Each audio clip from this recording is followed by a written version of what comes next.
Labinoti, i irrituar dhe me një ton të fortë, nis të flasë para disa banorëve për mënyrën si e shikon ai shkurtën.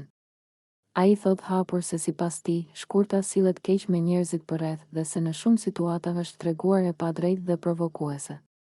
Sipas Labinotit, ajo shpesh krijon tensione të panevojshme dhe përfshihet në debate vetëm për të tërhequr vëmendjen, pa menduar për pasojat që krijon të tjerët.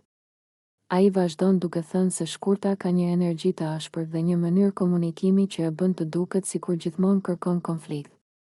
Labinoti thekson se në sytë e tij, ajo flet shumë, komenton çdo situatë dhe ndërhyn në çdo debat.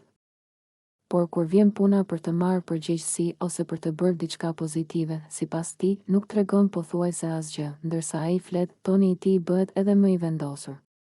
Labinoti thot se shkurta është treguar shpesh si një person që e përdor fjalën për të manipuluar, për të bërë presion të tjerët ose për të dukur më lart se banorët e tjerë.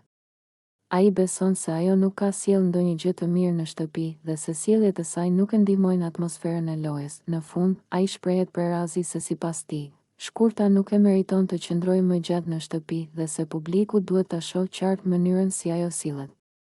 Labinoti është i bindur se sjellja e saj nuk është konstruktive dhe se largimi i saj do ta qetësonte ndjeshëm dinamiken mes banorëve.